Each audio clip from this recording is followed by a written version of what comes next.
Good morning, welcome everyone, and thank you so much for being here with us today. We're really excited to be here with all of you. My name is Courtney. I'm Amit.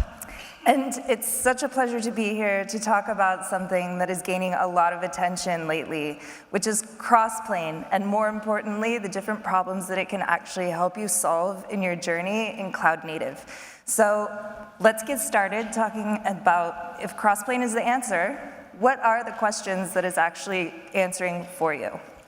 So we'll start with a quick raise of hands. Who here is already using Kubernetes or is planning to use Kubernetes soon?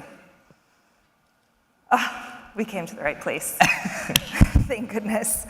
Also, raise your hand if in your Kubernetes journey there's been some confusion around what kind of infrastructure as code approach you should be taking in your projects, or if your infrastructure is spread across way too many tools. Not as many people, but here we go, that's all right. If any of you struggle with figuring out what to do with configuration changes or with your general resource drift, which is outside of your control, do we have people who struggle with that? Big struggles. And finally, raise your hand if you're worried about your infrastructure suddenly disappearing on you. This is something we hear often. Okay? No. Yeah, so it looks like we have a diverse crowd. And these questions are more than just icebreakers. We are basically talking about real challenges at scaling your cloud-native platforms securely, easily, and reliably. So we are talking about how we can work towards fixing all of these issues and avoiding any future problems on it. Great. So teams want to move fast. But in order to do so, they need to have safety, structure, and a way to manage their infrastructure that's going to align with the Kubernetes model that they're already using. And this is why the actual landscape for infrastructure as code is expanding and quite rapidly. Traditional IAC solutions have been widely adopted for quite a long time, long before Kubernetes became popular for any of us. But now, with the rise of K8's native options, there are many reasons to consider moving away from traditional solutions and actually adopting a cloud-native approach into your infrastructure as code. From getting a handle on drift management to resource dependencies, finding different ways to enforce your compliance, they all get easier if you take a cloud-native approach to your infrastructure. So if you're looking for something that's more platform-friendly, this solution that we're going to be showing you is definitely something that's good for you because it's accessible via CLI, it's accessible via API, and now it's accessible with MCP also. Yeah, so whether you're using Kubernetes native systems already, custom controllers, or you're using your traditional ISC, this is a very good option to go and check out. So where does Crossplane fit into all of this? So if you notice, like you do not necessarily have a unified API across all your systems. So partly you would potentially use your traditional Kubernetes systems. You would partly use any traditional code like Terraform, OpenTofu, etc. And you don't necessarily have composable infrastructure which can be reused by your developers. So this basically helps in bringing it all together and make it very easy for you to utilize your ISC as a platform engineering tool. So let's take a quick look at the different stack that we're actually going to put into practice here to make infrastructure as code GitOps friendly. In our workflow, as you can see, we're going to start with Git. That is always going to be our single source of truth. And that's going to be followed by ArgoCD, which is going to continuously sync what's in Git with your cluster. That's going to automate both your application and your infrastructure delivery. Then Crossplane, the star of today's show, is going to jump in and it's going to handle all of your infrastructure needs, letting your teams request and manage different cloud resources like databases or buckets using a simple YAML. And all of this is going on within Kubernetes, which is going to streamline things exponentially. And then that's going to be followed by Kyverno, and that's going to become your real enforcer. It's going to be taking a role for security and compliance and become a gatekeeper for validating all of your resources and ensuring that the things that are deployed are actually up to your policy. So you can use that for doing things like region restrictions, labeling and naming conventions, encryption, and it will even help you keep your mutating configurations consistent. Then we're going to round things out with open reports, which is going to give you visibility into any type of misconfigurations that you might have so that you know what's going on, and wrap things up with chain guard, which is going to secure your supply chain and ensure that all of the different images that you're using have been signed and are fully validated and trusted. Yeah, so let's walk through what's happening, right? So basically what we do is we ensure, in our case, we have different types of open source systems, and you basically are setting up all your different systems utilizing these different tools. So what you'll notice is here we are talking about Crow specifically, where Crow is automatically setting up whatever you can set up, but where the limitation is going to be there in this particular case is actually setting up anything that is external to these systems. So here, what we are doing is we have set up our Crow demo specifically for a static website, where we basically deploy the whole static website in utilizing this, but we can't do anything in Cloudflare. So it stops there. Then we have our next video, which is OpenTofu.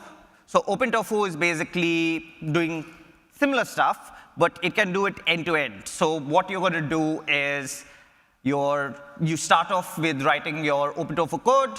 You then run the OpenTofu setup, and then post that, once you finish everything, it will also set up the Cloudflare setup for you. But this is still limited to where you need to rewrite this code for all your different users, etc., and you provide it to them every single time. So everyone who requires, say, a new static website or a new infrastructure piece, you would go and write that out. So as you can see, the website is up. On that end, we have not yet pushed data. We push data. Once that is done, you have a static website up and ready. And lastly and finally, we basically go to the next one. I went too far ahead. There you go. No? Crossplane. There you go. It's not playing. Not playing? Yeah. And here we basically have similarly the Crossplane video, where what we are doing is we are setting up Crossplane for the whole thing to be taken care of.